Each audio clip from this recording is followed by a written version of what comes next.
turabasuje mu izina rya Kristo Yesu, amahoro y'Imana abe muri mwe kandi Uwiteka bishimire, Uwiteka banezeze mwese abakanze subscribe. Imana ibaho umugisha kuri no cyane witwa kuba Uwiteka nibo bwenge TV.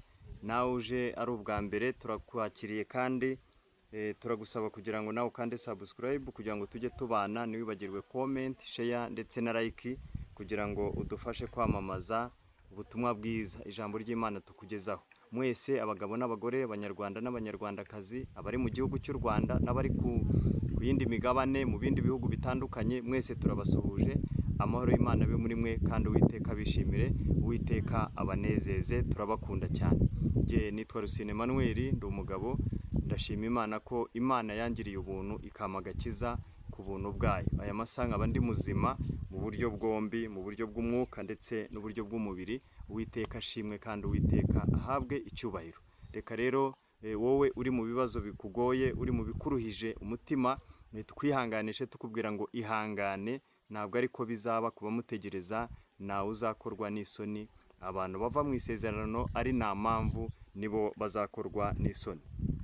Agira ngo rero dusenge hanyuma twumve ijambo ry'Imana. Mana yacu nziza, data wa twese, mubyeyi udukunda, ndagushimiye kuri Imana nziza kandi uri umubyeyi wacu. Ndagushimiye ko ari we Mana yacu, ni wowe wohereje Yesu kubw'urukundo wakunze abari mu isi kugira ngo umwizera wese ahabwe ubugingo boraho. Izina ryawe rishimwe kandi izina ryawe rihabwe icyubahiro. Jewe rero ngiye kuvuga, nyemerera unshoboze kandi uherekeze ijambo ryawe kugira ngo abantu bagiye kuryumva nyakubaho Uwiteka baryumvire kandi basobanukirwe icyo bashakaho, mu izina rya Kristo Yesu, amen amen. Nagira ngo rero dusome iri jambo ry'Imana. Tugiye gusoma hano mu gitabo cy'umuhanuzi Yesaya, igitabo cy'umuhanuzi Yesaya, hanyuma turaza gusoma muri iki gice cya 42. Reka dusome uyu murongo wa 5, dusome wenda n'uwa 6, ariko uwa 6 ndashaka ayaho yonyine, ariko turawusoma. Hanyuma turaza gusoma no mu rwandiko rwa 2 Paulo yandikiye Timoteyo, hanyuma tuganire kuri iryo jambo. Imana idushoboze kugira ngo turitange nk'uko ishaka ko abantu baryumva. Yesaya 42, tugiye gusoma ku murongo wa 5 n'uwa 6, ariko uwa 6 ndashakamo ayaho cyangwa se ahabanza, hanyuma dusome no mu rwa 2 Paulo yandikiye Timoteyo, hanyuma mu gice cya 1 turasoma ku murongo wa 14. Haravuze ngo, umva uko Imana Uwiteka ivuze, yaremye ijuru ikaribamba, yarambuye isi n'ibiyivamo, abayituramo ikabaha umwuka, kandi abayigendaho ikabaha ubugingo. Jewe Uwiteka naguhamagariye gukiranuka, nzagufata ukuboko, nzakurinda, ngoye kuba isezerano ry'abantu no kuba umucyo uvira abanyamahanga. Amen. Hanyuma reka dusome na hano mu rwandiko Paulo rwa 2 yandikiye Timoteyo, igice cyaho ni icya 1 umurongo wa 14. Ikibitsanyo cyiza wabikijwe ukirindishe umwuka wera utubamo. Amen amen amen. Imana tugire neza kandi Imana yacu iturengere. Ijambo tugiye kuganiraho rero rifite intego ivuze ngo, ukeneye kimwe cy'ingenzi kandi nacyo ukakirinda. Ukeneye kimwe cy'ingenzi kandi icyo kimwe cy'ingenzi wamara kugihabwa nacyo ukakirinda. Iryo jambo ry'Imana tugiye kuganiraho, cyangwa se niyo ntego tugiye kuganiraho. Ariko ijambo ry'Imana rivuga ngo iki hano mu rwandiko rwa 1 rwanditswe na Yohana, nanone ibice byaho 2 umurongo wa 24. Haravuze ngo, mureke icyo mwumvise uhereye mbere na mbere kigume muri mwe, kuko icyo mwumvise uhereye mbere na mbere nikiguma muri mwe, namwe muzaguma muri uwo mwana no muri se. Iri ni ryo sezerano yadusezeranije, ni ubugingo buhoraho. Ibyo mbibandikiriye ababayobya. Amen. Mureke icyo mwumvise uhereye mbere na mbere kigume muri mwe, kuko icyo mwumvise uhereye mbere na mbere nikiguma muri mwe, muzaguma muri uwo mwana kandi muzaguma no muri se. Kode yo kuba muri uwo mwana, kode yo kuguma muri se, kode yo kuba muri se, nuko mwakira icyo mwumvise uhereye mbere na mbere mukakigumana muri mwe. Mwamara kukigumana muri mwe, noneho mukaba mugiye muri uwo mwana kandi nanone n'umwana akaba barimo. Hanyuma nanone uwo mwana kuko mwamaze kumugeramo, uwo mwana akabageza no muri se, kuko uwo mwana aba muri se na se akaba ari muri uwo mwana. Hanyuma kwakira icyo mwumvise mukakibika muri mwe bituma mwinjira muri uwo mwana, bituma muruba muri uwo mwana, bituma tuba muri uwo mwana, hanyuma n'uwo mwana akatubamo, kandi kuba twageze muri uwo mwana tukaba twageze no muri se. Imana yacu ishimwe kandi Imana yacu ihabwe icyubahiro. Icyo twumvise mbere na mbere twumvise ni ijambo ry'Imana. Ni ijambo ry'Imana. Hahirwa umuntu wumva amagambo y'Uwiteka yarangiza akagera gute? Akayakomeza. Uwo muntu ni uhiriwe. Niko avuze Matayo ubutumwa bwiza, igice cyaho ni icya 7 umurongo wa 24. Inzu yo ku rutare n'inzu yo ku musenyi. Ngo umuntu w'umunyabwenge ni muntu ki? Umuntu uhiriwe ninde?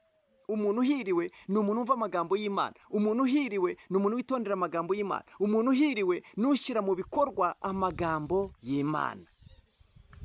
Umuntu wumva amagambo yanjye akayakomeza, uwo muntu azaba ahiriwe. Azaba ameze nk'umunyabwenge wubatse inzu ye ku rutare, imvura iragwa, imivu iratemba, imiyaga irahuha, byose biraza byikubita kuri iyo nzu, niyagwa kuko yari ishinzwe ku rutare.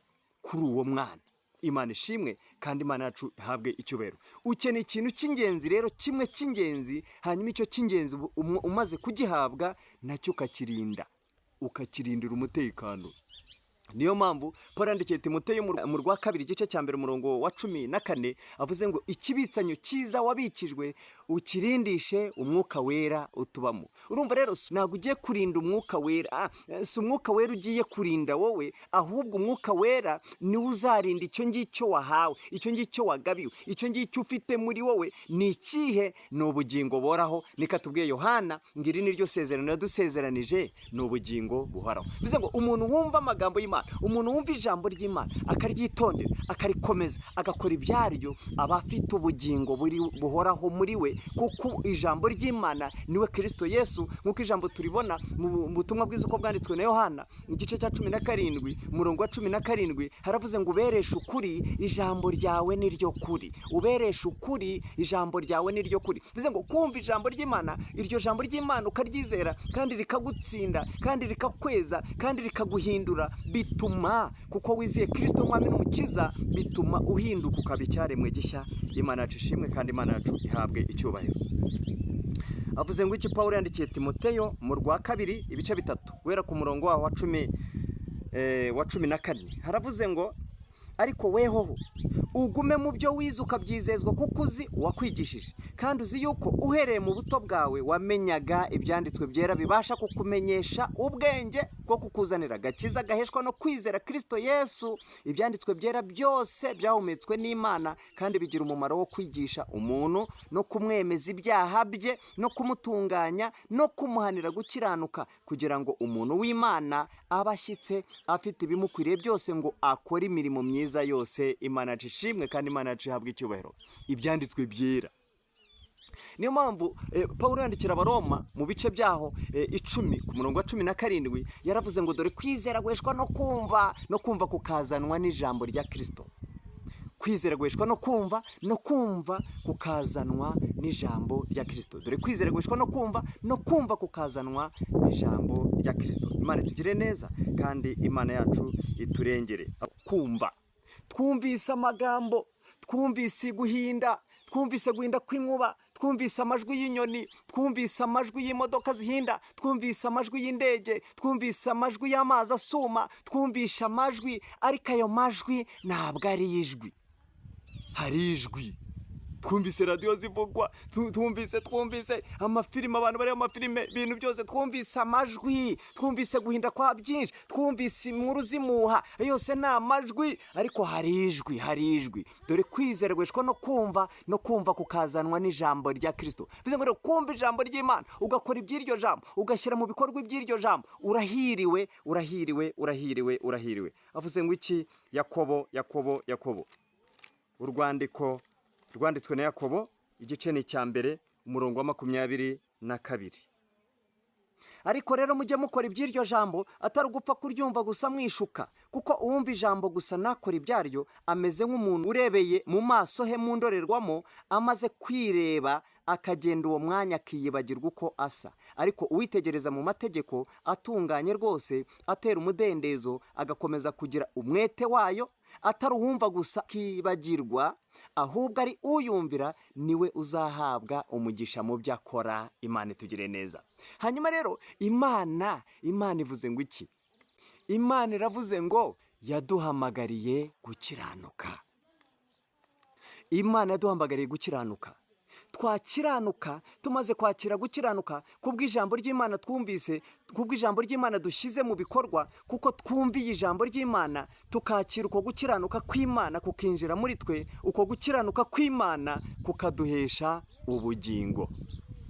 Iryo ni ryo sezerano yadusezeranije, ni ubugingo buhoraho. Hanyuma rero iki kimwe cy'ingenzi ukeneye, iki kandi nacyo ukakirindira umutekano, ukakicungira umutekano, ni ugukiranuka kw'Imana muri wowe. Ngiki cy'ingenzi ukeneye ni kimwe gusa. N'amafaranga arakenewe, n'imyenda irakenewe, n'umugore arakenewe, n'umugabo arakenewe, n'amashuri kujya kuyiga birakenewe, n'amasambu arakenewe, n'ifamu zirakenewe, n'amazu arakenewe, imodoka zirakenewe, ariko ibyo byose si byo bibanza. Harabanza kimwe, ni kimwe gusa cy'ingenzi, ni ugukiranuka kw'Imana. Imana ishimwe kandi Imana yacu ihabwa icyubahiro. Avuze ngo iki Yesu? Aravuze mu butumwa bwiza uko bwanditswe na Matayo igice cya 6 umurongo wa 31, ariko 3 niho nshaka cyane. Aravuze ngo nimwiganyire mutekereza iby'ubu bugingo, ngo tuzarya iki, tuzanywa iki, tuzambara iki, tuzabahe, tuzabaho dute, abana baziga bate, tuzabona dute imyenda, bizagenda bite, tuzahinga he, bizamera bite, tuzarya iki. Ibi bintu byose ukarara wiganyira. Reka da, ibyo ngibyo so wo mwijoro aziko mubikwiriye, ngo kuko n'abapagani nibyo bibazindura. Burya niyo mpamvu mubona bataryama, mubona bamarana, mubona bicana, nta kindi kibitera, ni ibyo bintu by'isi. Hanyuma rero mwebwe ahubwo ikintu numwumva akantu keza, mubanze mwishakira ubwami bw'Imana no gukiranuka kwayo, nibwo ibyo byose muzahera ko mukabyongerwa. Shaka ubwami bw'Imana, shaka gukiranuka kw'Imana kuze muri wowe. Gukiranuka kw'Imana ni Kristo Yesu. Gukiranuka kw'Imana ni Imana ubwayo yihinduye umuntu, hanyuma aza ari umwana, avukira mu mwari Mariya, hanyuma arakura, atangira gukora umurimo wamuzanye wo kuhuza abantu n'Imana, abereka, abigisha ubutumwa bwiza kugira ngo abamenyeshe Imana yari imwohereje, hanyuma abizera, abamwizera bahabwa ubugingo buhoraho. Niko yavuze Yohana igice cya 1 umurongo wa 12. Yaravuze ngo icyakora bamwemeye bose bakizera izina rye, yabahaye ubushobozi. Abo bantu bamwemeye bakamwizera, bayabahaye ubushobozi bwo kuba abana b'Imana. Barenga kubyarwa n'umugore n'umugabo, barenga kubyarwa n'umwirabura, barenga kubyarwa n'umwarabu, barenga kubyarwa n'umuzungu, barenga kubyarwa n'umushinwa, barenga kubyarwa n'umuhinde, barenga kubyarwa n'inyama n'amaraso, ubutu butwa n'ubututsi. Ibyo barabirenga, babyarwa n'Imana mu buryo bw'umwuka. Icyari cyarapfuye, icyari cyarazimiye, kwari ugukiranuka kw'Imana mu bantu. Yesu arongera azana uko gukiranuka kw'Imana, ari we gukiranuka kw'Imana, arongera gutera mu bantu kubwo kwizera. Hanyuma rero ni kimwe ukeneye, ni ugukiranuka kw'Imana muri wowe, kandi ukakurindira umutekano. Banishimwe kandi Imana yacu ihabwe icyubahiro. Haleluya, haleluya. Yesu yahanuwe na benshi, Yesu yahanuwe na benshi, Yesu yavuzweho na benshi. Uyu mugabo witwa Adamu, iki kintu cyitwa gukiranuka yarakiremanywe. Gukiranuka yarakuremanywe, yaragufite, ndetse niwo wa mwuka mwumva Imana yahumekeye mu mugabo witwa Adamu, imuhumekeye mu mwuka, ahinduka iki? Ahinduka ubugingo buzima. Ahinduka ubugingo buzima. Burya Imana ihumekeyemo gukiranuka kwayo, uyu muntu ahinduka ubugingo buzima. Ariko niyarinda icyo ngicyo, icyo ashyizwemo niyakirinze. Hanyuma arangaye, Satani ica mu mugore, umugore arya ku rubuto, urubuto arohereza ku mugabo, umugabo nawe aruryaho. Imana icyo yari yaravuze yuko nibarya kuri urwo rubuto rw'icyo giti babujije, bazaba batakaje icy'ingenzi, bazaba batakaje gukiranuka, hanyuma no gupfa bazapfa, no gupfa bazapfa. Hanyuma umugabo niyarinda icyo, niyakibera amaso, yari agifite, ariko niyamenya agaciro kacyo, ariye ku rubuto, umugore amuhaye, ako kanya bambara ubusa, babona bambaye ubusa, bajya kwishakira ibibabi by'imitini ngo biremeremo ibicocero, biremeremo uburyo bwabo bwo kuba babaho bagaragara, ariko batagaragara nk'abambaye ubusa, kuko ubwabo bari bamaze kubona ko bambaye ubusa. Aho byari bisobanuye iki? Kwa gukiranuka kw'Imana iyo ugufite muri wowe, uko gukiranuka kw'Imana iyo kuri muri wowe, uba wambaye wikwije. Iyo gukiranuka kw'Imana kukuvuyemo, wamaze kugutakaza bitewe n'icyaha cyo wakoze cyakwinjiriye, hanyuma icyo cyaha kigatuma ukagikora kikagutesha gukiranuka, wambara ubusa mu buryo bw'umwuka.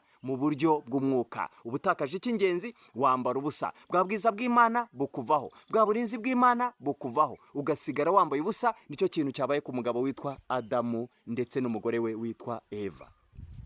Imana iturengere kandi Imana itugirire neza. Hanyuma rero ukeneye kimwe cy'ingenzi kandi nacyo ukakirindira umutekano, ukagicungira umutekano, ukakibera amaso. Uko gukiranuka kw'Imana urabyumva ukumva ko ari ikintu kiri aho ngaho cyoroheje, ariko ni ikintu gikomeye cyane, ndetse nicyo cyatumye Imana iyohereza umwana we w'ikinege kugira ngo aze mu isi. Abantu bari baratakaje ubumwe n'Imana, umubano w'abantu n'Imana wari waramaze gupfa, hanyuma urukuta rwari rwaramaze kugera hagati rutandukanya umuntu n'Imana, kuko icyaha cyaraje kijyamo hagati gitandukanya umuntu n'Imana. Imana yohereza gukiranuka kwayo kugira ngo kuze kuba urufunguzo rufungurira uyu muntu urwakira wese, afungura urukuta rwari hagati ye n'Imana, hanyuma uwo muntu yemererwe kugera ku Mana nta neguza, nta handi anyuze, ahubwo yigereyeyo. Niyo mpamvu umwenda wari ukingiriza ahera watabutsemo kabiri, watanyutsemo kabiri, wasadutsemo kabiri, wacitsemo kabiri, kugira ngo umuntu wese wizera Kristo mwami n'umukiza ahabwe uburenganzira bwo kwigerera ku Mana aciye muri Yesu, ari we rufunguzo ndetse ari nawe gukiranuka kw'Imana. Imana yacu ihabwe icyubahiro kandi Imana yacu ishimwe. Adamu rero arirukanwe, ariko Imana itanga amahirwe yagiye atanga, ariko abantu biranga mu bitambo, biranga kuza kugera kuri uyu mugabo witwa Mose. Rwose Mose mu mategeko n'ibitambo biranga. Imana ibona ko bidakunda. Mose ajya gusenga amasengesho, cyagiye asenga amasengesho y'iminsi 40 n'amajoro 40. Imana imuha amategeko 10, ariko harimo n'ay'imihango, yose hamwe akaba 613. Ariko Imana ibona biranze, biratunaniye. Imana yohereza Yesu. Yesu araza nawe ajya ku musozi, ajya gusenga. Ariko uyu musozi arimo gusenga, Imana imuhereza amategeko 2, kuko yayandi 613 Imana yakubiye mu 10 yatunaniye. Iry'icumi ryatunaniye ku gisate kibuye, n'ikindi gisate hari 5 yatunaniye. Hanyuma Imana yohereza Yesu kugira ngo atuzanire amategeko 2. Irya mbere, gukundisha Uwiteka Imana yawe ubwenge bwawe bwose, ubugingo bwawe bwose, ibyo ufite byawe byose ukabikundisha nde? Uwiteka. Irya kabiri, gukunda mugenzi wawe nk'uko wikunda. Ngaya amategeko 2 Imana yaduhaye. Niyo mpamvu rero aya mategeko 2 umuntu yubahiriza aba afite Imana. Uyu muntu wubahiriza amategeko 2 aba atunze gukiranuka kw'Imana muri we, kuko abikoze mu izina rya Kristo Yesu yaramaze kwizera. Niyo mpamvu Paul yandikira Abakorino mu rwa mbere 15 umurongo wa 13 na 14 yaravuze ngo nuko mube maso, mukomerere mu byo mwizeye, muba abagabo nyabagabo, mwikomeze, kandi ibyo mukora byose mubikorane urukundo. Hanyuma ibyo niba bigwiriye muri mwe bikabagwiriramo, niyo mpamvu dusezerana isezerano. Aratubwira ngo ngiri isezerano n'abasezeranije n'ubugingo buhoraho. Bivuze ngo kwitondera amategeko muri Kristo Yesu, ibyo ukora byose ukabikora mu rukundo, ubikora muri Kristo Yesu, ubikora mu izina rya Kristo Yesu. Waramaze kwakira Kristo mwami n'umukiza, ibyo bintu biba bifite aho byandikwa, biba bibara. Uba ufite ifishi mu ijuru, amazina yawe ari mu gitabo cy'ubugingo, hanyuma ufite ifishi yawe cyangwa se igipande cyawe cyandikwaho ibyo ukora byose. Niyo mpamvu mu byahishuriwe Yohana mu gice cyawo cya 14 umurongo wa 13 numva ijwi rivugira mu ijuru rimbwira riti, andika utuhereye none, hahirwa abapfa bapfira mu mwami wacu. Umwuka nawe aravuga ati, ye ngo baruhuke imihati yabo, kuko imirimo yabo ijyanye nabo ibakurikiye. Iyi mirimo irandikwa. Hari igitabo cy'imirimo, hakaba n'igitabo cy'ubugingo. Hanyuma umuntu utanditse mu gitabo cy'ubugingo aba ari mu gitabo cyo kurimbuka. Umuntu rero wamaze kwakira Kristo mwami n'umukiza, amaze kumwakira yinjiye muri we, yakire gukiranuka kw'Imana kwinjiye muri we, igitabo cyo kurimbuka kurwamo akandikwa mu gitabo cy'ubugingo. Nibwo noneho igitabo cy'imirimo nacyo kibumburwa. Imirimo yose akora wa muntu wamaze kwakira Kristo mwami n'umukiza, iyo mirimo irandikwa. Niyo mpamvu imirimo yose izapimishwa umuriro igihe tuzaba tumaze kurenga bariyeri y'abantu bemerewe kwinjira mu bwami bwo mu ijuru. Tuzapimirwa imirimo. Mu gupimirwa imirimo rero, imirimo yose wakoze wakoreranye urukundo izajya icishwa mu muriro, n'ayindi yose imirimo yose uzakora, ariko iyakoranwe urukundo niyo izaca mu muriro nishye. Iyo mirimo niyo izagukurikira, iyo mirimo niyo uzahemberwa, ukayambikirwa amapeti cyangwa se ukayahererwa ingororano. Imana yacu itugire neza kandi Imana yacu iturengere. Hanyuma rero Yesu yaje kugira ngo aduheshe icyo Adamu yatakarije mu ngobyi ya Edeni. Yesu yaje kugira ngo aduheshe ubwiza twatakarije mu ngobyi ya Edeni. Yesu yazanye umwuzuro w'Imana muri we kugira ngo uwakira Yesu muri we, uwizera Yesu muri we asubirane bwa bwiza twahoranye Edeni mu gihe cy'ubuziranenge atarakora icyaha. Niyo mpamvu iyo usomye ijambo ry'Imana hano mu Bakolosayi, urwandiko Pawulo cy'Abakolosayi mu gice cyaho cya mbere guhera ku murongo wa 14, titiri hari iravuze ngo Yesu umukiza wacu niwe muremyi wa byose. Hanyuma ku murongo wa 14 hakavuga ngo niwe waducunguje amaraso ye ngo tubone kubabarirwa ibyaha byacu. Ku murongo wa 15 hakavuga ngo ni nawe shusho y'Imana itaboneka, niwe mfura mu byaremwe byose, kuko muri we arimo byose byaremewe, ari ibyo mu ijuru cyangwa ibyo mu isi, ibiboneka n'ibitaboneka, intebe z'ubwami n'ubwami bwose n'ubutware bwose n'ubushobozi bwose, niwe wabiremye byose kandi rero ni nawe byaremewe. Yabanjirije byose kandi byose bibeshwaho nawe. Niwe mutwe w'umubiri, niwe torero kandi niwe tangiriro n'imfura yo kuzuka mu bapfuye, kugira ngo abe uwa mbere uhebuje byose. Kuko Imana, mvuye umurongo ukomeye 19, kuko Imana yashimye ko kuzura kwayo kose kuba muri we, kandi maze kuzanisha amahoro amaraso yo ku musaraba we, imwiyungisha n'ibintu byose, ari ibyo mu isi cyangwa ibyo mu ijuru. Imana yacu ishimwe. Namwe abari baratandukanijwe n'Imana kera, mukaba mwari abanzi bayo mu mitima yanyu no kubw'imirimo mibi, none yiyungishije namwe urupfu rw'umubiri we, ngo abashyire imbere yayo muri abere n'abaziranenge mutagawa. Imana ishimwe. Imana rero yashimye ko kuzura kwayo kose kuba muri Yesu. Bivuze ngo ni Imana yihinduye umuntu avukira mu mwari Mariya, kugira ngo uwizera uwo mwana wavutse mu mwari Mariya hanyuma ahabwe ubugingo buhoraho, ahabwe bwa buntu ariko gukiranuka kw'Imana, ariko gakiza Imana yaduhereye muri Kristo Yesu. Yesu yaje kugira ngo rero aduheshe ibyo twatakarije mu ngobyi ya Edeni. Imana iturengere kandi Imana yacu iturwanirire. Adamu yatakaje gukiranuka, Adamu atakaza ubugingo, Adamu atakaza icyatumye Imana imurema, kwari ukugira ngo yubahe Imana, yubahishe Imana. Uyu Adamu arinde ya ngobyi ya Edeni, anayihingire, hanyuma namara gukora ibyo bimutunge nabyo, ibirimo bimutunge, ayirinda ayihingira.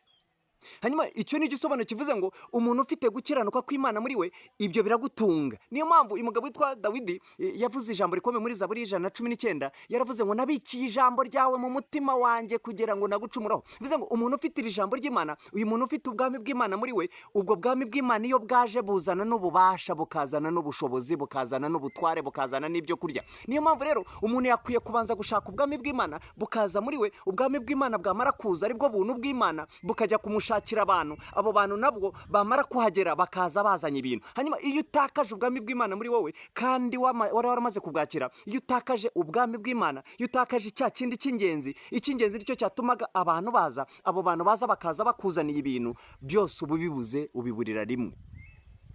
Imana iturengere kandi Imana yacu itugire neza. Iyo usomye ijambo ry'Imana uza gusanga uyu mugabo witwa nde? Witwa Yobu. Yobu yarakiranukaga mu gihugu cya Uzi, akiranuka kugeza ubwo Imana imwirase. Abana b'Imana bashengere na Satani azashengerana nabo. Imana ibaza Satani ngo uteye uturuka he, urava he Satani? Ngo mvuye kuzerera isi no kwitambagiramo. Nese wari umugaragu wanjye Yobu ko anyubaha, akiranuka kandi akirinda ibibi. Yabuzwa n'iki kuko bazi? Wamuhaye byose, wahera imirimo y'amaboko ye, inka zirabyara, indogobe, ingamiya, intama, abana, bahungu 7, bakobwa 3, umugore aramwubaha, ibyo bashatse barabirya, aho bashatse barahajya, ibintu byose byaratunganye. Yabuzwa n'iki kukuba? Imana itoya Yobu naganyubahira ko afite ibintu. Gukiranuka nago umuntu akiranuka ko afite amazu, nago umuntu akiranuka ko afite amasambu, nago umuntu akiranuka kuko afite imodoka, nago umuntu akiranuka kuko yarangije amakaminuza. Umuntu akiranuka kuko ari ngombwa, kandi akiranuka ko yakire gukiranuka kw'Imana. Uko gukiranuka kw'Imana kwa kwinjira muri wowe ni igiti cy'ubugingo kiba kiri muri wowe, kigushoboza kwera imbuto z'abakiriye Kristo. ntabwo wakiranuka udafite gukiranuka kw'Imana muri wowe, ntabwo wakiranuka udafite Yesu niwe gukiranuka kw'Imana, kandi nubwo ushoboza gukiranuka kuko Kristo yari muri wowe, wera imbuto z'abakristo, wera imbuto z'abakirijwe. Ariko iyo Kristo wamaze kumutakaza, n'ubundi za mbuto wera zitandukana n'abakristo kuko abakiriye Kristo bera imbuto, turabizi ko bera imbuto zikwiriye abihani. Imbuto ya mbere ni urukundo, kabiri ibyishimo. Ibyishimo zo ni imbuto zigaragaza ko umuntu afite igiti cyitwa gukiranuka muri we, ari we Kristo Yesu. Hanyuma rero Imana mu kwirata Yobu, byarangiye Satani yemerewe ko ibintu byose abikoraho. Ibintu byarapfuye, ibindi barabinyaga, n'abana barapfa, inzira bagwira, kandi umugabo afite kugera gute gukiranuka. Aho mboneye kukubwira rero, wowe witwa ko wakiri Kristo Yesu, ukaba warabwiwe ubutumwa butari bwo, bakubwira ngo ngwino wakire Yesu, numara gukizwa ngo urabona amazu, urabona amamodoka, urabona amafaranga, urarongora. Icyo ntabwo ari ubutumwa bwiza. Nabyo Yesu arabikora, kandi abikora n'abadakijwe, abikora n'abatizera. Waje kugira ngo uhabwe icyo cy'ingenzi, hanyuma icyo cy'ingenzi kiguhesha ubugingo buhoraho, aribwo Kristo Yesu bwatumye apfa, kugira ngo uhabwe icy'ingenzi, gukiranuka kw'Imana muri wowe, hanyuma wakire ubugingo ubone n'amahoro. Ibintu Yesu yabiguha, kandi ashobora no kutabiguha, ashobora n'ahubwo n'ibyo wari ufite kukubwira ngo bireke bigende, nzaguha ibyanjye, kuko wabikuye mu bapfumu, wabikuye mu mahembe, wabikuye mu kuraguza, warabyibye, wabikuye mu barangi, wabikuye muri Freemason, Rouge Croix, Antikristo, Illuminate, wabihawe n'imyuka mibi. Hanyuma bireke, nzaguha ibyanjye. Cyangwa se ikaguhereza igihumbi, wari ufite amamiliyari, buri munsi ikajya iguha igihumbi, ukanyurwa n'igihumbi, kandi wari ufite amamiliyari agahomba cyangwa se akarangira, kuko wayakuye mu zindi mbaraga mbi. Imana idufashe, kandi Imana yacu itugire neza. Icy'ingenzi rero kiba gihagije gutunga icyo cy'ingenzi. N'ubundi niyo mpamvu yatubwiye ngo ntitwiganyire ibyo kurya, iby'imyambaro. Oya, inyoni nihinga nihunika, ariko Imana iritunga. Uburabyo burambara none bukaba buriho, mu kanya bukuma, bakabushyira mu muriro bugashya, hanyuma wowe izabura ite kukwambika, kandi wowe uri mu ishusho Imana yaremye, utunze icy'ingenzi. Imana iturengere, kandi Imana yacu itugire neza. Yobu ibintu byose byararangiye, Satani subireho bwa kabiri, tuwaruye Satani waruye umugaragu wanjye Yobu, n'ubu kagikomeje kunyubaha, n'ubwo waneye kumurenganya muhora gatsi. Satani ata ubundi se umubiri uhorerwa undi mubiri, kandi umuntu ashobora gutanga ibyo afite byose kugira ngo abicunguze ubugingo bwe. Kora kuri uriya mubiri turebe noneho katakwihakanira imbere y'abantu bose. Arakwihakana, genda bigura, arakwihakana imbere ya bose. Imana itizaho, umubiri ndawuguhaye, ariko icyo naguhaye ni ubugingo. Reka da, ubugingo nukoreho, ariko umubiri ndawuguhaye. Umugabo yararwaye ibishyute, arwara ibisebe kuva mu bworo bw'ikirenge kugera mu gitwariro. Umugabo ararwara, kandi arwara afite gukiranuka, arwara afite kubaha Imana. Yari yarageze mu cyiciro cyo kurenga kuba we yavuga ngo yakoze ibyaha, ahubwo akavuga ati n'abana banjye mu birori ahari bavuze nabi Imana, bitwaye nabi, bavuze ibintu bitari ngombwa, ngo akabatambirira ibitambo byo kubasabira Imana imbabazi, kuko yabaga avuga ati ari mu birori biremeshereje bakozemo icyaha. Wumva ikigero umugabo yari yaragezeho ko Yobu, uyu mugabo witwa Yobu, ariko Imana irabyemera, kandi byemera afite gukiranuka. Icyo Satani yarwanaga nacyo nikize, yarwanaga na kwa gukiranuka kugira ngo ikumwambure gukiranuka. Ibigeragezo bishobora kuza bikakugeraho, amakuba akaza, ibyago bikaza, kandi ndakubwiza ukuri, ntabwo dufite isezerano ry'uko Imana izaturinda amakuba natugereho, izaturinda ibyo byago nibitugereho, cyangwa se nibitubigeremo, cyangwa se iyo miriro nituyicemo, cyangwa ayo mazi nituyacemo atemba. Ntabwo ibyo ngibyo iryo sezerano turifite, ahubwo dufite isezerano ryo kubigeramo, byo kubicamo, byo kuza bikatugeraho, tukabinyuramo, kandi nitwicwe nabyo, nibidutembane, nibidutwike, kuko ibyago n'amakuba ku mukiranutsi ibyo ni byinshi. Ariko isezerano dufite no Uwiteka abidukiza byose, adukiza muri byose. Ariko biraza, kandi birimo gushaka iki? Birashaka cya kindi cy'ingenzi, birashaka gukiranuka ufite, birashaka kugukiranuka utunze, birashaka kuzimya iryo tara riba muri wowe. Irinde rero kugira ngo umucyo ukurimo utaguhindukira umwijima. Imana turengere, kandi Imana yacu itugire neza. Yobu ibintu byose byarangiye, yarwaye, ararwara, mugabo ararwara, arishima. Ibintu byose byagera batu Uwiteka ashimwe, yarabimaye. Uwiteka ashimwe, arabyisubije, nta rubanza. Mu magambo ye nta kicumuro yigeze yiyandurisha amagambo. Mana ubu muri iki? Mana ubundi uranzi, iyo undeba Mana imyaka ngize, dore ngize imyaka 30, ngize 40, nta mugore, ngize 40, nta mugabo. Mana birura n'abana, Mana akazi ngira, Mana amafaranga nayo, Mana abantu barandetse, Mana abakristo baransuzugura, Mana niwangize uko, Mana uri mu bintu by'impinja biraho by'impinja, ufite icy'ingenzi gicungira umutekano, ayo magambo yakikwambura. Iyo ugamburiye kuba gukomera kwawe kuba kubaye ubusa. Sikavuze se mu Migani 24:10, wigamburura, cunga icyo cy'ingenzi wahawe ukirindira umutekano. Imana tugire neza. Imana ifite abana, Imana ifite umugabo, Imana ifite umugore, Imana ifite amasambu, Imana ifite amazu, Imana ifite ibi byose. Isi n'ibizuye ni ibyayo, yarabiremye. Niyo mpamvu yabwiye Yesu umwanya bakira nzuki, ahantu nature ni hantu ki, ibi byose n'igihe wabiremye, naravuze bibaho, kuko kwanjye niko kwabiremye. Ahantu ushaka kwiturira ni mu mutima ushenjaguwe, umenetse, wumva ijambo ryanjye ukaryitaho. Aho ngaho niho nshyira gukiranuka kwanjye, aho niho nurage Uwiteka. Muri uwo mutima sinzawusuzugura, uwo mutima sinzawirengagiza, uwo mutima nzaza nguturemo, kandi umuntu nzagumana nawe. Imana turengere kandi Imana yacu tugere neza. Yohana Yesu avuga ngo iki mu gice cya 14 murongo wa 21, ariko duhere 15 aravuze ngo nimunkunda muzitondera amategeko yanjye, nanjye nzasaba Data nawe azabaha undi mufasha wo kubana namwe ibihe byose, niwe mwuka w'ukuri. Nibishoboka ko abisi mwisi bamuhabwa kuko batamurora kandi batamuzi, ariko mwebweho muramuzi kuko abana namwe kandi azaba muri mwe. 21 ufite amategeko yanjye akayitondera niwe unkunda, kandi unkunda azakundwa na Data, nanjye nzamukunda mwiyereke. Yuda utarisikiseka ryota aramubaza ati, Databuja bibaye bite ko ugiye kutwiyereka niwiyereka ab'isi? Yesu aramusubiza ati, umuntu nankunda azitondera ijambo ryanjye, na Data azamukunda, tuzaza aho ari tugumane nawe. Ariko utankunda niyitondera amagambo yanjye, kandi iryo jambo mwumvise si iryanjye, ahubwo ni irya Data wantumye. Imana turengere, Imana turengere kandi Imana tugire neza. Byumvise Yobu yakundaga Imana, Yobu akubaha Imana, ku manywa akubaha Imana, nijoro akubaha Imana, akagenda yubaha Imana, aho bamureba akubaha Imana. Yobu akubaha Imana, Yobu yubahaga Imana kandi afite ubutunzi. Niba ari ikintu kigoye cyane ni ukubaha Imana ufite ibintu, ni ukubaha Imana ufite ubutunzi. Ubutunzi buragukurubana, ubutunzi bukagukurubana. Yesu yabivuze yeruye, arabivuga ati, umva neza mbabwire. Matayo 19 guhera kuri 16 muze gusanga ayo makuru murayasoma. Yaravuze ngo ikintu cyoroshye kugira ngo umutunzi ajye mu bwami bwo mu ijuru nuko ingamiya yaca mu zuru ry'urushinge. Ageze mu gice cya 6 umurongo wa 24 aravuga ngo nawe ukeza abami babiri. Ntago umuntu ashobora gukorera ubutunzi kandi akorere n'ubwami bw'Imana. Ubutunzi buragukurubana, nubona ukabona umuntu agwagwana afite amafaranga ye, ariko akagwagwana ajya gusenga, akagwagwana asenga, akagwagwana ajya mu masengesho, akagwagwana ajya ku rusengero, atica gahunda y'amateraniro, uwo muntu bose aba yaramucakiye, abarimo mbega bafite imbaraga z'Imana. Imana ibiri kumwe nawe, kuko abantu benshi bitwa ko babonye inote babona gusenga ari by'abantu bagiciriritse, babona gusenga ari by'abantu bataragera ku ntera bariho, hanyuma amafaranga bakayasimbuza gusenga. Business mbega zikaba nyinshi, imishinga ikaba myinshi.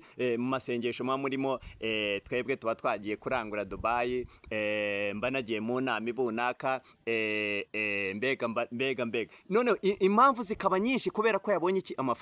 Amafaranga akamutesha gukiranuka, akagera ngo aracyari mu murongo, kandi mu by'ukuri aho Imana yashakaga ko ahabari yahabuze. Kuko umva ikintu gikomeye cyane, iyo mu ijuru umuntu umwe yihannye ku isi, ibiterane biraba, impundu zikavuga, mu ijuru bakesitara ibyuma. Ubwo niba bibayo nyine kuramya no guhimbaza bikatangira, bakishimira umuntu umwe uzutse uvanywe mu rupfu. Imana turengere. Hanyuma iyo wujuje miliyari hano ku isi haserebura abantu bara, ariko se ko baserebura abantu bari hano mu ijuru hari n'umenya ko wujuje nibura iyo miliyari? Ariko uhereza umuntu igiceri cy'ijana mu ijuru, bikandikwa ko hari umuntu igiceri cy'ijana. Miliyari yawe washyize kuri konti mu ijuru ntago bizwe. Imana turengere kandi Imana yacu tugire neza. Hanyuma rero uyu mugabo witwa Yobu ibintu byose byararangiye. Imana yacu idushoboze kandi duwe gusobanukirwa n'iri jambo ry'Imana turimo kuganira.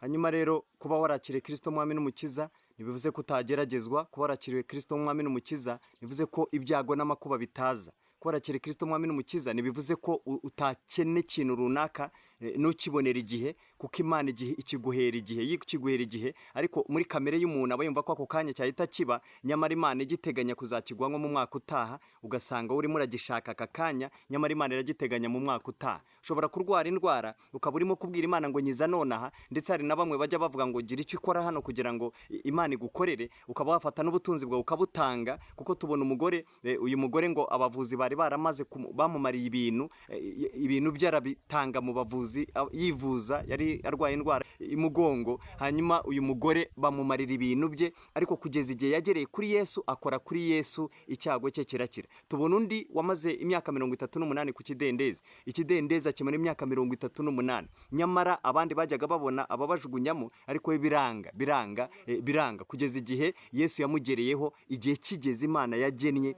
amugezeho, Yesu aramubwira ngo ikorere uburi bwawe wigendere. Tubona undi muri Yohana 9, ubutumwa bwiza, nawe uyu nguyu Yesu yaje kumugeraho, abigishwa baramubaza ngo mbese ari we, ari n'ababyeyi be ninde wakoze icyaha kugira ngo avuke ari impumyi? Yesu aravuga ngo ari uyu, ari n'ababyeyi be nta n'umwe wakoze icyaha, ahubwo ko ari kugira ngo imirimo y'Imana izerekanirwe muri we. Bivuze ngo rero Imana niba yaragennye ko mu myaka 10 Imana izaba imaze kwerekanirwa muri wowe, ntago muri 5 bizakunda, ntago muri 6 bizakunda, kandi mu by'ukuri ukijijwe, mu by'ukuri usenga, mu by'ukuri ugifite gukiranuka kw'Imana muri wowe, inzira zigana Siyoni uzifite, ariko Imana ishaka kukwesherezaho icyubahiro, ntago rero ya myaka Imana yagennye uzamara muri cya kintu kikugerageza, ntago bizakurwaho n'amasengesho menshi, kuko Imana niyo yakizanye, irashaka ko izakwesherezaho icyubahiro mu myaka runaka. Ahubwo hagarara neza, ukomeze uko gukiranuka kugeza igihe Imana yagennye kimaze kuzura, nibwo Imana izagukura muri icyo cyiciro urimo, muri izo ntambara urimo, muri ako kaga urimo, muri izo ngorane urimo, hanyuma Imana ikakwicaza mu wundi mwanya,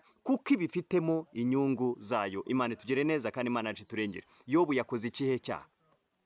Kw'inka zirangiye, kw'abana bashize, kwageze nubwo n'umubiri we Satani busabye, akaba arwaye, Imana ikamutanga izi ko uyu muntu afite gukiranuka kw'Imana muri we. Niki kintu kigaragara nk'icyaha Yobu yakoze? Kuki ibintu byose birimo kumubaho? Imana izi ko Yobu nubwo haza bikomeye, nubwo haza ibyoroheje, nubwo haza kumurwanya bimeze bite, ntago yatakaza gukiranuka, kuko gukiranuka kw'Imana yarakigukomeje kwari muri we. Niyo mpamvu rero iki kibitsanyo cyiza wagabiwe ugomba kukirindisha umwuka wera w'Imana utubamo. Kibitsanyo mwumvise ni ubugingo boraho duheshwa no gukiranuka kw'Imana kwinjiye muri twe, twakiriye muri twebwe. Imana itugire neza.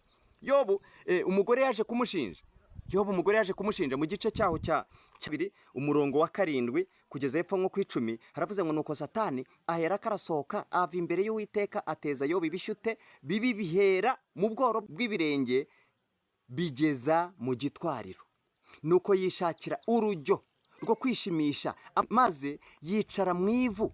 Umugore we aramubwira ati mbese n'ubu uracyakomeje gukiranuka kwawe? Ihakana Imana wipfire. Ariko aramusubiza ati uvuze nk'umwe wo mu bagore b'abapfapfa. Mbese ye twahabwa ibyiza mu kuboko kw'Imana tukanga guhabwa ibibi? Muri ibyo byose nta cyaha Yobu yacumurishije ururimi rwe. Imana iturengere kandi Imana iturwanirire. Wumvise icyo umugore amubwiye? Mbese n'ubu uracyakomeje gukiranuka kwawe? Ihakana Imana wipfire. Bivuze ngo kuba uriho, kuba ugihumeka, uko waba witwara kose, uko waba umeze kose, umenye ko Imana ishaka ko ugumana gukiranuka, ugendana gukiranuka. Hanyuma n'uba ufite kwa gukiranuka kw'Imana, nibwo uzabasha kunesha, nibwo uzabasha kwera imbuto zikwiriye abihana. Iki giti cyitwa gukiranuka kw'Imana iyo kiri muri wowe, nibwo wera imbuto z'abakiranutsi, nibwo wera imbuto z'abakiranuka, nibwo wera imbuto z'abakiriye Kristo, nibwo wera imbuto z'abantu barimo kujya mu ijuru, kuko ufite gukiranuka kw'Imana ari cyo giti Imana itera mu muntu wakiriye Yesu. Iki giti cyitwa gukiranuka niwe Yesu, niko gakiza. Niyo mpamvu uba ufite ubugingo, kuko ufite gukiranuka kw'Imana muri wowe. Abahanzi nigeze kumva cyangwa se mwumvise indirimbo bavuga ngo utakurusha gusenga nakajya gutera ubwoba. Jewe ndakubwiye ngo utakurusha gukiranuka nakagutera ubwoba. Gusenga abadayimoni bakora ya 20, bakora ya 40, bakora ya 60, bakora ya 100. Abadayimoni barayakora. Batayakora kugira ngo bahinduke, batayakora kugira ngo ukizwe, bayakora kugira ngo wowe bakubashe, wowe wamaze kwakira gukiranuka kw'Imana, baguteze ibishuko, baguteze ibyaha. Abadayimoni barayakora, biyiriza ubusa, abadayimoni, kandi bakiriza ubusa bashaka kuvusha iki? Amaraso. Kandi abadayimoni bayiriza ubusa bashaka kukugusha mu byaha, kuko nta gukiranuka kw'Imana kuri muri bo. Ayo masengesho yabo aba ari ayo kuza kugusha abera, kugusha abakire Kristo mwami n'umukiza, kubagusha mu mitego, kubatura mu byaha, mu bishuko, kugira ngo bateshuke, bate gukiranuka kw'Imana. Niyo mpamvu ijambo rikubwiye ngo ukeneye kimwe cy'ingenzi, cyangwa se intego itubwiye ngo ukeneye kimwe cy'ingenzi kandi nacyo ukakirindira umutekano.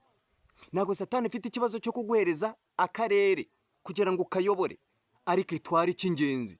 Iguhereza akazi uhembwe 800,000, uhembwe 5,000,000, uhembwe 10,000,000, ariko itwara icy'ingenzi. Akazi ukabone mu manyanga cyangwa se kaba akazi ko kurigisa cyangwa se kwica abantu, ibyo ntabwo ari igitangaza. Utakaza icy'ingenzi. Niyo mpamvu Satani yabwiye Yesu ngo nupfuka mukandamya, dore ubwami bwose narabugabiwe, kandi nanjye mbugabira uwo nshaka. Hanyuma nupfuka mukandamya, ndabukugabira. Imwambura icy'ingenzi, ni icy'ingenzi. Yobu ibi byose byamubayeho, Satani icyo ishaka ni iki? Ni icy'ingenzi. Burya umwana witwa Yosefu, kugira ngo ajye kujunywa mu rwobo agurishwa abanyegiputa kwa Potifari, kugera no mu nzu y'imbohe, kugera n'ubwo uyu mugore yashatse ko baryamana, burya yashakaga icy'ingenzi, ni ugukiranuka, ashaka kumwambura. Icyo nicyo kibazo Satani ifite. Ni gute bwira ukifite gukiranuka? Ni gute bucya uryama bugacya ugifite gukiranuka, utasambanye, utikinisha?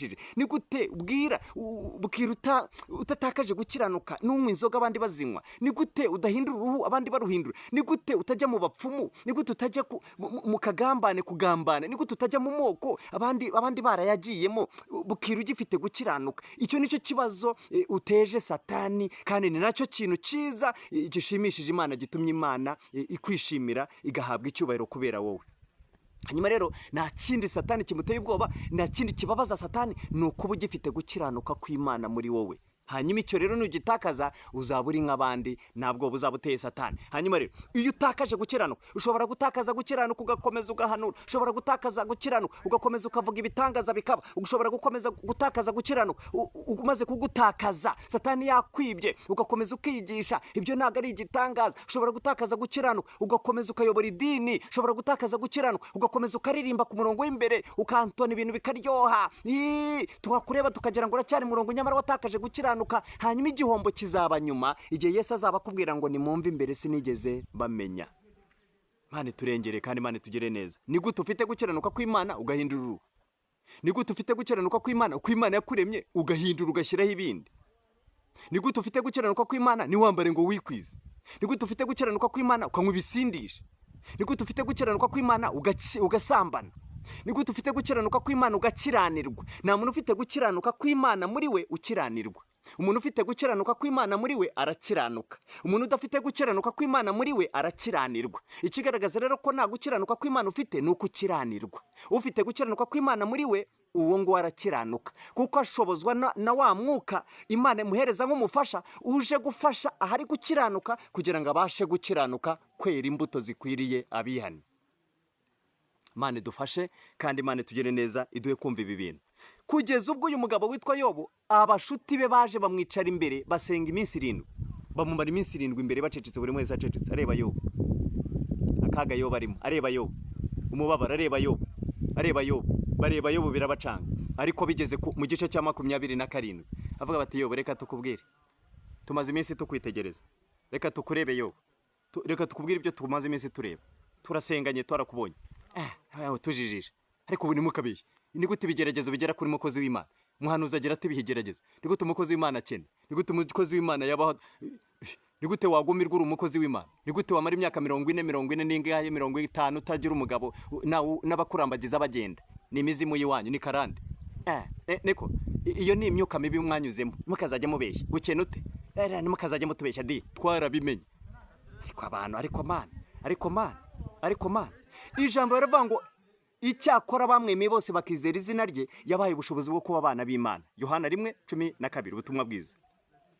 Mu rwa 2 cy'Abakorino igice cya 5 umurongo wa 16 na 17 kavuga ngo nicyo gituma tutazagiraho dutekereza dukurikije amasekuruza, nubwo ariko twatekerezaga Kristo, ariko noneho ntitukimutekereza dutyo. Umuntu wese yari muri Kristo Yesu aba ari icyaremwe gishya, ibya kera babishize dore byose babindutse bishya. None ibintu byanditse bishya, niba umuntu yaranyuze mu mahembe, niba yaragiye mu barangi, nubwo yaba ari umupfumu, nubwo yaba yajyaga ikuzimu, yamaze kwakira Kristo mwami n'umukiza, arahinduka akaba icyaremwe gishya, ibya kera babishize. Ni gute ukimurebera mu bya kera, ahubwo wowe ni wowe ufite abazimu no kurusha n'abandi.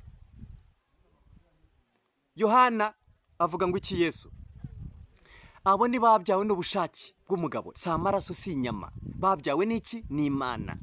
Mu Baroma 8 umurongo wa 1 akavuze ngo nuko rero none abari muri Kristo Yesu nateka bazacirwaho, nuko rero abari muri Kristo Yesu nateka none wowe urimo gufata abantu ukabashyira mu giciro ngo uriya yaho zaraguza ngo ubwo nyine ngo imyoka ibikibaje ntabwo ibarashizemo neza mujya bure ntabwo ibarashizemo neza. None se wewe warinde mbere, Yesu yaje ku bwande si ku bwanjye nawe. None se niba nta cyaha wagiraga, iyo wikomereza ukazigera mu ijuru wenda ubwo kufite irindi rembo, niba nta cyaha wagiraga, ibyaha byose birangana, ibyaha byose birangana. Ukora ibyaha byose byo kwisa akaba yarakoze ibyaha nka 800, wowe wenda ukavuga ngo wakoze kamwe. Mwese muri abanyabyaha, mwese muri abanyabyaha. Imana yabumbiye abantu bose mu bumwe kugira ngo ibone uko ibakiriza mu izina ry'umuntu umwe ari we Kristo Yesu. Twese twari abanyabyaha, ariko tumaze kwakira Kristo Yesu ntabwo tukiri abanyabyaha, kuko twahindutse abana b'Imana. Imana itugire neza. Hanyuma ibintu byo guca imanza, kuri umuntu ngo yatanze ubuhamya ahantu, yavuze ibintu yanyuzemo, mukaba mukimurebera muri ibyo, wowe ni we mubi kurusha na ba bandi batarizera. Uri mubi kuko urimo gucamo abantu ibice. Umuntu yamaze kwihana uracyamushinja gute muri ibyo? Abantu bananiwe kugumana gukiranuka, barahubwo barirwa baca imanza.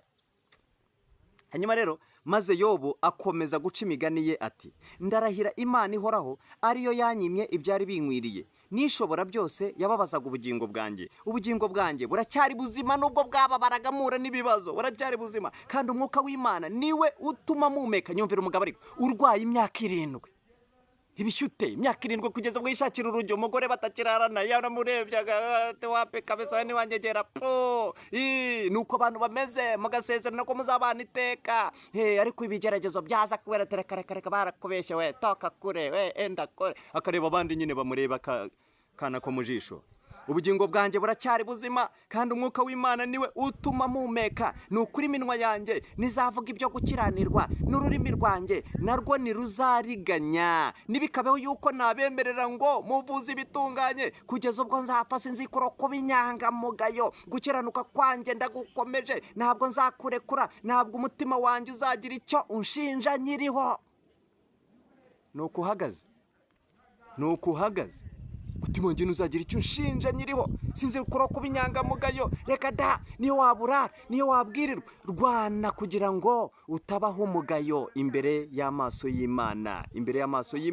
Burya umugabo witwa Yakobo, kugira ngo ahindurirwe izina, yakiranijwe na marayika, barakirana ijoro ryose, barakirana ngo bigeze mu museke atamutsinze, ngo aramufata ku mutsi wo kunyonga y'itako, ngo umutsi urareguka bagekirana. Umugabo arakomeza arafata aracakira, niyamurekura aramubwira ati kwa mugabo wande ko bukeye, aramubwira ati sinkure utamaye umugisha. Ati none se witwa nde? Ati nitwa Yakobo. Ati none kuva aka kanya ntabwo cyitwa Yakobo ukundi, ahubwo wiswe Isiraheli, kuko wakiranije Imana n'abantu kanesha. Iyo uneshejwe ku bantu amanota arabura, iyo uneshejwe ku Mana amanota arabura. Imana ishaka kunesha ku bantu kandi ukanesha no ku Mana.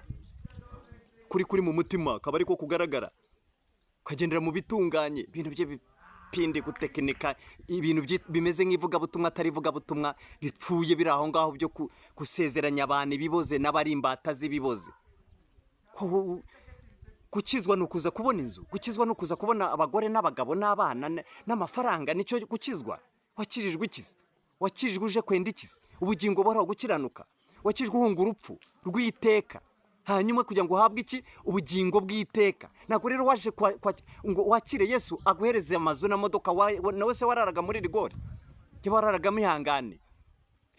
Hanyuma yo wakire Kristo Yesu aguhereza ubugingo, akaguha amahoro, ubugingo n'amahoro. ukaba ufite gukiranuka kw'Imana ukakugendana. Imana tugere neza kandi Imana yacu turengere. Iyo baravuga ngo gukiranuka kwanjye ndagukomeje, ntabwo nzakurekura, sinzikura kuba inyangamugayo, ntabwo umutima wanjye uzagira icyo nshinja nyiriho, nibikabeho abantu barakuvuga, nibikabeho bihorere, nibikabeho ko mbemera ko muvuze iby'ukuri, reka da uriya muramubona yanyuze aha mu myuka, uriya iwabo roropa, uriya umugore we pa, uriya umugabo we papa, abana be roropa, roropa, imatoranyo pa, ibi ngibi baba mu biki. None ugasanga ikibabaza ni abantu bitwa ngo ni ba murokore baba mu rusengero. Umunwa bameze umunwa wa 18, nta nubwo ari umuntu umwe no wa kabiri, yakare no wa 18. Umunwa baravuga bacometse iminwa hose, mbega n'amatiyo nkamwe asohora amazi ya wese. Mane dufashe kandi Mane tugere neza. Abantu benshi bazazira umunwa, mudomo yudura umudomo. Ni gute uvuga iby'Imana kandi mukanya ukajya kuvumana, ukajya mu magambo wabaye nka Yesaya mu gice cya 6, munyaminwa yanduye. Ese urumva atari ibibazo? Hanyuma reka ngane ku musozo. Rero bavandimwe, dukeneye iki kintu cy'ingenzi cyitwa gukiranuka, hanyuma ku gukiranuka kw'Imana kukaduhesha ubugingo kandi kukadushoboza uku gukiranuka kw'Imana kwera imbuto zikwiriye abihane. Niyo mpamvu Paul amaze kwakira gukiranuka kw'Imana yahinduwe, arahinduka, hanyuma ajya guhangana n'abamutumaga nabo bafatanyaga kujya kurenganya ab'inzira y'umusaraba, kugeza ubwo Paulo yandikiye Abafilipi mu gice cya 4 umurongo wa 13 yaravuze ngo nshobozwa byose na Kristo umpa imbaraga. Hanyuma Yesaya aravuze, Imana irirahira, aravuze ngo Uwiteka Imana itanga ubugingo igatuma bose bahumeka, yaremye bya bindi byose, iravuze ngo naguhamagariye gukiranuka, naraguhamagaye ngukura mu businzi, gukura mu busambanyi, nakuzanye ngo umenyekanishe iryo zina rizwi wamaze kwakira, ryinjiye muri wowe, ujye kurimenyesha n'abandi batarizi, ari ryo zina rya Kristo Yesu, ari we twahawe mu isi,